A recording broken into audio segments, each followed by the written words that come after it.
Hai semuanya, Assalamualaikum. Kembali lagi di video reaction saya kali ini guys, oke? Mudah-mudahan semuanya sehat selalu. Nah, kali ini saya mau tengok video tentang ini ya. Keberhasilan Indonesia mendapat pujian bukan hanya di Asia, tapi juga dari Presiden Dewan Eropa.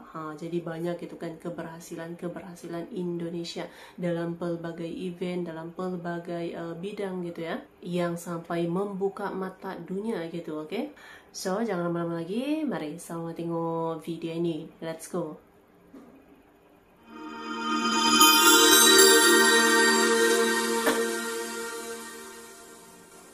Words to congratulate you, to thank you President Widodo, thank you Indonesia.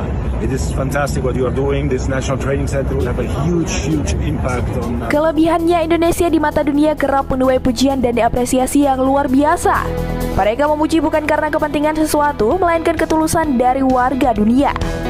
Kelebihan yang dimiliki Indonesia baik prestasi, keberanian, kebudayaan, orang-orang yang tinggal di Indonesia, dan lain sebagainya. Berbagai bentuk pujian ini hendaknya jangan membuat kita lupa diri, melainkan untuk disyukuri dan dilestarikan agar Indonesia lebih bersinar di mata dunia. Update terbaru, FIFA memberikan pujian atas kinerja baik Indonesia dalam menggelar Piala Dunia U17 2023. Pujian diberikan terkait kualitas lapangan tanding maupun training yang serta pelayanan dan hospitality. Wakil Ketua Umum PSSI Ratu Tisha menyampaikan kepuasan dari tim-tim peserta yang bertanding di Indonesia. Mengingat tim-tim kelas dunia pasti memiliki daftar permintaan khusus pasti sangat banyak dan itu semua bisa terpenuhi. Keberhasilan Indonesia yang disorot dan mendapatkan pujian dari IMF serta World Bank. Apalagi dalam konferensi tingkat tinggi ASEAN yang sukses digelar. Banyak pihak menilai perekonomian Indonesia memberi harapan di tengah dunia yang penuh tekanan. Indonesia dianggap menerapkan kebijakan ekonomi yang tepat selama pandemi COVID-19, sehingga bisa pulih lebih cepat dibandingkan negara lain. Negara lain masih defisit anggaran, Indonesia sudah berada di garis depan. Kondisi ketidakpastian global sempat diawali dengan meletusnya perang Rusia-Ukraina di awal 2022. Indonesia dengan sigap mengendalikan perekonomian dalam negeri agar Indonesia tidak terimbas fluktuasi ekonomi dunia yang tinggi. Pemerintah Indonesia menerapkan kebijakan counter-cyclical dengan cara mengambil kebijakan dalam anggaran pendapatan dan belanja negara atau APBN yang berlawanan dengan kondisi ekonomi. Kebijakan yang sudah diterapkan ketika awal pandemi pada 2020, ketika ekonomi sedang terpuruk akibat pandemi. APBN justru dirancang untuk membukukan defisit hingga minus 6,1%. Indonesia juga mendapatkan angin pujian dari Presiden Dewan Eropa dalam penyelenggaraan konferensi tingkat tinggi G20 di Bali. This G20 is one of the most difficult one that there has ever been.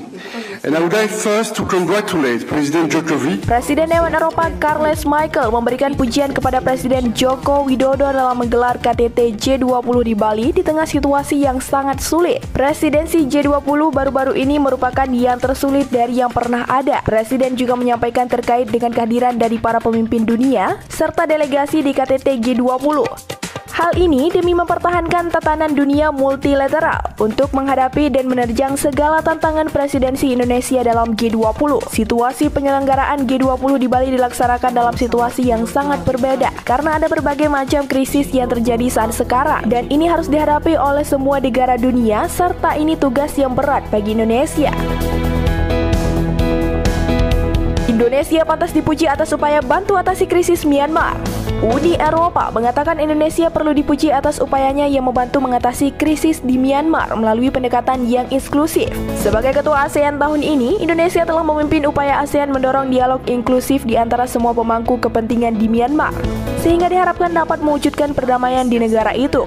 Indonesia telah melakukan lebih dari 110 pendekatan dengan berbagai pihak untuk mengatasi masalah di Myanmar. Banyak tantangan yang harus dihadapi Indonesia mengingat bahwa junta Myanmar tidak bersedia untuk menerapkan konsensus 5 poin yang disepakati antara ASEAN dan junta untuk menyelesaikan permasalahan di negara itu. Junta Myanmar tidak mau menghentikan kekerasan terhadap rakyatnya sendiri. tidak bersedia berdialog dengan Pemerintah Persatuan Nasional atau NUK dan pemangku kepentingan lainnya di Myanmar, dan bahkan tidak mau menerima bantuan kemanusiaan yang sangat dibutuhkan oleh rakyat Myanmar. Untuk itu, Uni Eropa menegaskan dukungan teguh mereka untuk Indonesia dan bersedia untuk terus bekerja sama dengan Indonesia untuk mengembalikan demokrasi di Myanmar.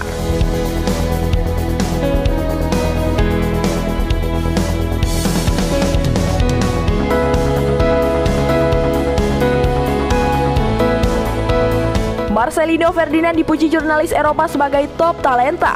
3-0. The manager had a big part of it. They were totally different. Dennis Suarez came out and played the best football he's. Para pemain timnas Indonesia mendapat pujian dari media-media internasional setelah melawan juara dunia Argentina. Salah satu di antara pemain yang dipuji itu Marcelino Ferdinand. Jurnalis dari Eropa, Benz Boksek, menyebutkan pemain berusia 18 tahun itu sebagai pemain talenta top. Boksek merupakan jurnalis dari Hungaria dan penulis lapas di media-media Inggris seperti The Guardian, The Times, dan Daily Star. Masih berusia 18 tahun, salah satu pemain Indonesia yang main di Eropa. Dia baru pindah ke KMSK Deinze pada Februari kemarin. Talenta top.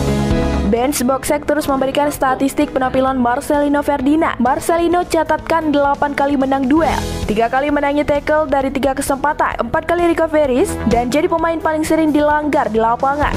Selain Marcelino, pemain lainnya terlebih dahulu juga mendapatkan respon positif dari berbagai pihak. Mereka itu adalah Asnawi Mangkualam, mampu redam para pemain sayap Argentina, khususnya Alejandro Garnacho. Elkan Bagot kuat dalam duel bola udara, termasuk ciptakan 1 peluang emas.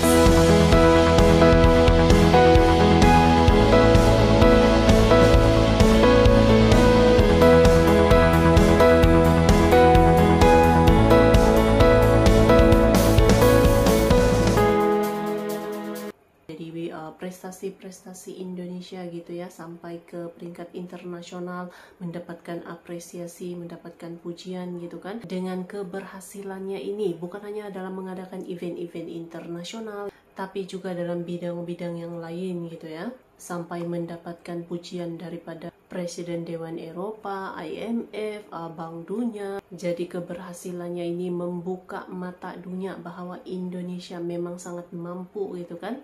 So, terima kasih banyak sebab kamu sudah menonton video ini. Jangan lupa macam biasa untuk support channel saya dengan subscribe, like video ini, dan jangan lupa untuk komen juga, oke?